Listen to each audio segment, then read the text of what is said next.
নারী শিশু সহ প্রায় 1000 মানুষকে নির্বিচারে হত্যা করে, অগণিত মানুষ পঙ্গুত্ব অন্ধত্ব বরণ করে। আন্দোলনের চূড়ান্ত পর্যায়ে সামরিক বাহিনীর সদস্যগণ জনগণের গণতান্ত্রিক লড়াইকে সমর্থন প্রদান করে এবং যেহেতু শেখ হাসিনা সরকার পতন, ফ্যাসিবাদী ব্যবস্থার বিলোপ এবং নতুন রাজনৈতিক বন্দোবস্তের লক্ষ্যে বৈষম্য বিরোধী ছাত্র আন্দোলনের ডাকে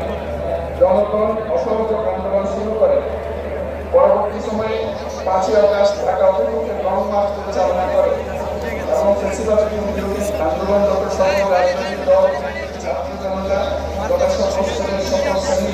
পেশা, আপামর জনসাধারণ তীব্র আন্দোলনের চূড়ান্ত পর্যায়ে জনগণ জনতার উত্তাপ যাত্রা হাসিনা 5ই আগস্ট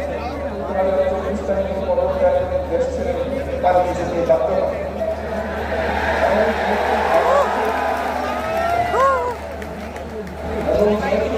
বাংলাদেশের রাজনৈতিক ও সাংবিধানিক সংকট মোকাবেলা গণঅভ্যুত্থানের মধ্য দিয়ে ব্যর্থ জনগণের সার্বভৌমত্বে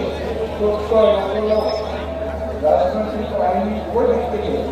যুক্তিসঙ্গত, বৈধ ও আন্তর্জাতিকভাবে স্বীকৃত এবং জনগণের দাবি অনুযায়ী এরপর বৈধ তাদের জাতীয় সংসদ ভেঙে দেওয়া এবং সংবিধানের 106 অনুসারে মতামতের আলোকে সাংবিধানিকভাবে ডক্টর মোহাম্মদ ইউনূসের নেতৃত্বে 8ই আগস্ট 2024 তারিখে একটি অগ্রগামী অন্তর্বর্তীকালীন সরকার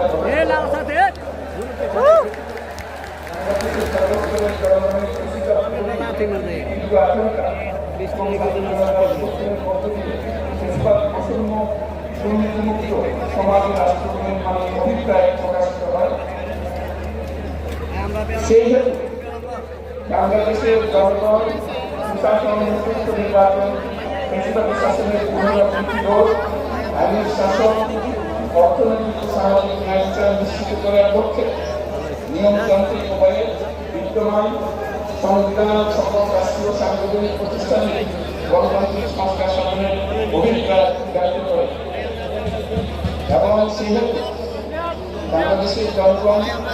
বিগত 16 বছরের তীব্র ফ্যাসিবাদ বিরোধী আন্দোলন সংগ্রামকালে এবং 2024 সালের জুলাই গণঅভ্যুত্থানকালীন সময়ে ফ্যাসিস্ট আওয়ামী লীগ সরকার কর্তৃক সংগঠিত গুম-খুন, হত্যা, গণহত্যা, মানবাধিকার বিরোধী অপরাধ ও সকল ধরনের নির্যাতন, নিপীড়ন, রাষ্ট্রীয় সম্পত্তি লুণ্ঠনের অপরাধ সমূহের